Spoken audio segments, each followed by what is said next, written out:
Hello friends, कैसे हैं आप लोग। इस वीडियो में हम बर्ट्रैंड रसल की लिखी गई एक essay on the value of scepticism पढ़ेंगे। दोस्तों, रसल 18 मई 1872 को मॉनमाउथ शायर यूके में पैदा हुए। रसल ने बचपन में अपने घर पर ही ट्यूटर्स और गवर्नेसेस से तालीम हासिल की। वो जब 2 साल का था तो उसकी माँ उसे छोड़कर हमेशा के लिए इस दुनिया से चली गई और 2 साल बाद बाप का साया भी सर से उठ गया। फिर रसल और उसका भाई अपने दादा दादी के साथ रहने लगे। वो अपनी दादी के मजहबी एतक़ादात को कबूल नहीं कर पाया और स्केप्टिकल बन गया। दोस्तों, स्केप्टिसिज्म किसी भी नज़रिया को मुश्तबह समझना और उसकी ऑथेंटिसिटी पर बिना प्रूफ के यकीन ना करने को कहते हैं। चलें अब ऐसे का खुलासा देखते हैं। रसल कहता है कि किसी भी ऐसी बात पर यकीन करना जिसकी कोई शवाहिद मौजूद ना हो नारवा है।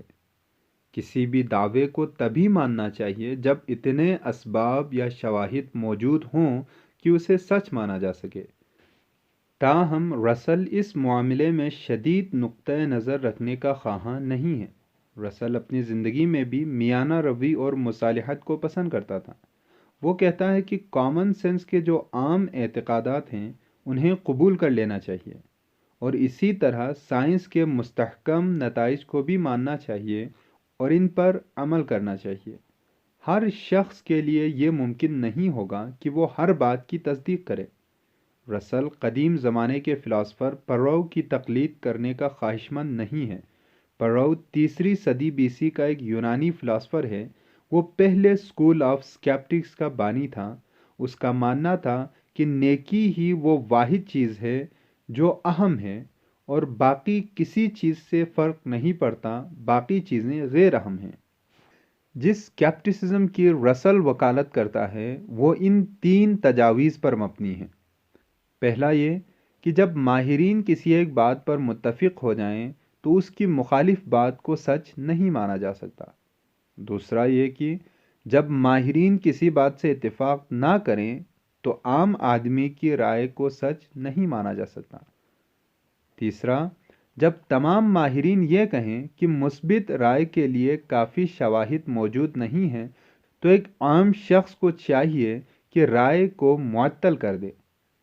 वो मुख्तलिफ राय जिसको बुनियाद बनाकर लोग आपस में लड़ने के लिए भी तैयार रहते हैं, इनको इन तजावीज़ की रूह से कंडेम किया जा सकता है। जब किसी भी राय के लिए अक़ली दलाइल मौजूद हों तो लोग महज उनको बयान करके खुश हो सकते हैं। इस तरह के मामलात में लोग ज़्यादा जज्बाती नहीं होते। वो पुरसुकून होते हैं और तेश में आए बग़ैर राय के लिए दलाइल पेश करते हैं और वो राय जिसको जज्बात के साथ कायम रखा जाए इसके पीछे कोई ख़ास दलील नहीं होती। रसल कहता है कि 1920 से आगे के सालों में बेरोज़गारी के हवाले से मुख्तलिफ़ पार्टियों ने मुख्तलिफ़ राय दिए और सब ने बहुत जज्बाती होकर राय दिए। सियासतदान हमेशा एक ऐसा नुक्ता नज़र अपनाते हैं जिसे बयान करके लोगों के जज्बात को उभार सके और वो चंद लोग जिनके पास अक़ली दलाइल मौजूद होते हैं इनकी बात नहीं सुनी जाती क्योंकि वो लोगों के जज्बात को नहीं उभारते।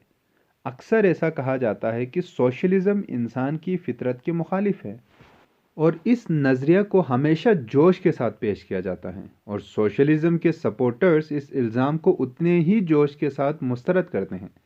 अब सोशलिज़म के लिए अक़ली अप्रोच ये होगा कि वो तजुर्बे से सच्चाई को तलाश करें।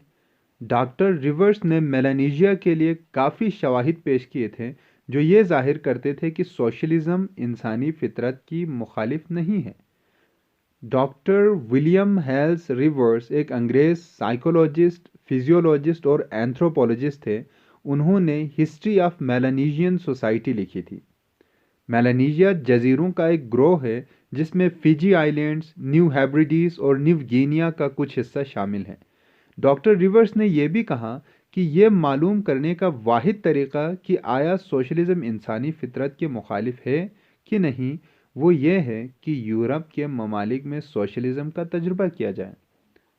लोगों को तब पुरसुकून रहने में और ज़्यादा दिक्कत होती है जब शादी के रसूमात का तज़किरा किया जाता है। हर जगह के लोग यही सोचते हैं कि उनका तरीक़ा ही सही तरीक़ा है। रसल कहता है कि हिंदुस्तान में बेवा की दोबारा शादी कराने को गुनाह समझा जाता है, मगर मगरबी ममालिक में ये न सिर्फ जायज़ है बल्कि आम है। मुसलमान 4 शादियों को जायज़ समझते हैं, जबकि ईसाई इसे नीच काम समझते हैं। रोमन कैथोलिक्स तलाक को बहुत बुरा समझते हैं, मगर अमेरिका में तलाक को इतना बुरा नहीं समझा जाता है और तलाक आसान काम है। इन तमाम एतक़ादात पर लोग पुख्ता ईमान रखते हैं और किसी भी मुल्क में अगर कोई इनके ख़िलाफ़ जाता है तो उससे सख्ती से निपटा जाता है। अब सच्चाई यह है कि किसी भी निज़ाम के लिए कोई अच्छी दलील नहीं है जो उसको दूसरे से बेहतर साबित करे। मिसाल के तौर पर ऐसा तसव्वुर किया जाता है कि मर्दों का एक से ज़्यादा शादियां करना एक ऐसी रस्म है जो जाबिर मर्दों ने औरतों पर मुसल्लत किया है, मगर तिब्बत में एक औरत एक से ज़्यादा मर्दों से शादी करती है और तिब्बत में ख़ानदानी ज़िंदगी उतनी ही हमाहंग है जितनी कि यूरोप में है। इसलिए ज़रूरी है कि शादी की तमाम रिवाजों के हवाले से आपका रवैया मुकम्मल तौर पर स्केप्टिकल हो। कौम परस्ती ऐसे एतक़ाद की एक और मिसाल है जिसके लिए भी कोई साबित शुदा दलील नहीं है। कौम परस्ती का तकाजा है कि शहरी बिना कोई सवाल किए एतक़ादात को माने। हर मुल्क अपने शहरियों को कुछ ऐसे बिलीफ्स देता है जो उसके अपने मुल्क के मफाद में होते हैं और दूसरे ममालिक के हवाले से कुछ तासुब पैदा की जाती हैं। मुल्क के रहनुमा ये बोलते हैं कि अगर उन्होंने ये जंग जीतनी है तो उन एतक़ादात पर ईमान रखना होगा जो वो कौम को देते हैं। अगर कोई शख्स बहुत ज़्यादा वलवला के साथ अपनी कौम, अपनी बरादरी या अपनी नस्ल की अज़मत बयान करता है तो उसके बहुत सारे पैरोकार बन जाते हैं और वो कोई सियासी या मजहबी पेशवा बन जाता है। गरचे उसके नज़रियात और बातें अगर अक़ली तौर पर देखा जाए तो अहमकाना और मुज़हिका खेज़ होती हैं। फिर रसल ये सवाल पूछता है कि इंसान की एतक़ादात किस हद तक उनके आमाल पर असरअंदाज होते हैं। वो कहता है कि जहाँ तक रोज़मर्रा मुआमलात का ताल्लुक़ है तो ज़्यादातर लोग आदात के हिसाब से चलते हैं, मगर जब अहम फ़ैसले करने होते हैं तब एतक़ादात ज़्यादा असरअंदाज होते हैं।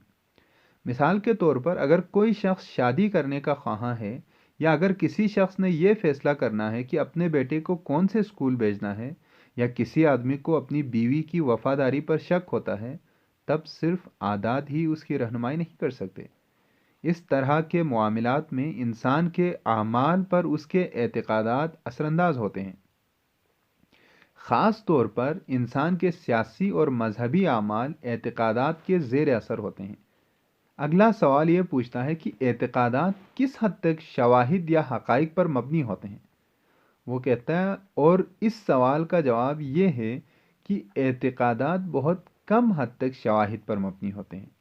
सियासी एतक़ादात तो शाज़ और नादिर शवाहिद पर मबनी होते हैं। यहाँ एक पेचीदगी है। फ्रूडियंस ने हमें एक थ्योरी दी है जिसका नाम रैशनलाइजिंग है। German psycho analyst Sigmund Freud के पैरोकारों को फ्रूडियंस कहते हैं। रैशनलाइजिंग का मतलब है किसी भी फैसला या एतक़ाद के लिए अक़ली बुनियाद पैदा करना जो दर हकीकत गैर अक़ली होता है।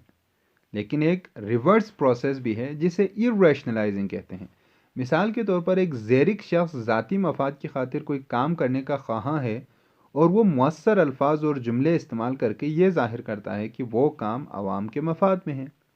असली फरासत का ताल्लुक़ ज़्यादातर हमारी फितरत के शऊरी हिस्से से होता है, न कि लाशऊरी हिस्से से, और कारोबार में कामयाब होने के लिए फरासत ही की ज़रूरत होती है। तालीम के आम तरीक़ों का लाशऊर पर कोई असर नहीं होता, इसलिए असर हाजिर के तालीमी तरीक़ों से फरासत नहीं सिखाई जा सकती और इखलाक या मोरालिटी भी इस तरीक़े से नहीं सिखाया जा सकता। दूसरे लफ्ज़ों में हम लोगों को ज़ेरिक बनना और इखलाकी तौर पर नेक बनना नहीं सिखा सकते, लेकिन हम बहुत हद तक ये जानते हैं कि इन्हें आकिल बनना सिखा सकते हैं। मौजूदा हालात में नेकी कायम करना मुश्किल है और रैशनैलिटी या क़ुव्वत फ़ैसला कायम करना आसान है।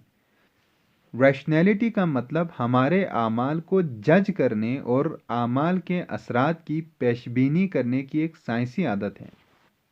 हमें ये चीज़ बयान करने की ज़रूरत है कि कहाँ तक लोगों के आमाल मंतकी होना चाहिए। इंसान की ज़िंदगी मुकम्मल तौर पर रैशनैलिटी के ज़ेर तसल्लुत नहीं होना चाहिए। दलील को ये इजाज़त नहीं दी जानी चाहिए कि वो ज़िंदगी के उन स्फीयर्स में मुदाखलत करे जिनको जिबिल्लत पर छोड़ना ही बेहतर होता है। बाज़ औक़ात ऐसा होता है कि थिएटर में जुल्म सितम वाली सीन्स देखकर लोगों के दिल में तरस और रहम पैदा होता है, मगर इन्हीं लोगों को तब कोई फ़र्क महसूस नहीं होता जब उनकी हुकूमत किसी और मुल्क के लोगों पर मज़ालिम ढाए, बल्कि वो तो अपनी हुकूमत के हक़ में होंगे और इस अमल की इजाज़त देंगे। ये एक ऐसा मामला है जहाँ दलील की मुदाखलत होनी चाहिए, मगर इसे इजाज़त नहीं दी जाती। ताहम अगर किसी आदमी ने किसी औरत से शादी की पेशकश करनी है तो उसे अपनी ख्वाहिश पर अमल करना चाहिए, बजाय इसके कि अक़ली तौर पर इस मसले की जांच पड़ताल करे और हार मानने का इरादा करे। इसलिए कुछ दायरों में दलील का किरदार ज़्यादा होना चाहिए और कुछ दायरों में दलील को पस पुश डालना चाहिए। हमारे जिबिल्ली औज़ार दो हिस्सों पर मुश्तमिल होते हैं।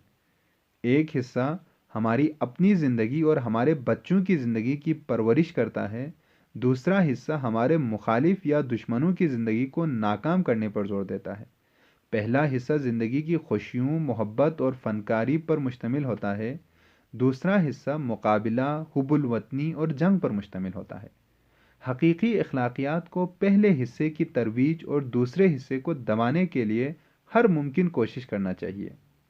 जिनसे हम मोहब्बत करते हैं उनके साथ मामलात को हमारी जिबिल्लत या इंस्टिंक्ट पर छोड़ना चाहिए, और जिनसे हम नफ़रत करते हैं उनके साथ मामलात को दलील और अक़ली तौर पर सरंजाम देना चाहिए।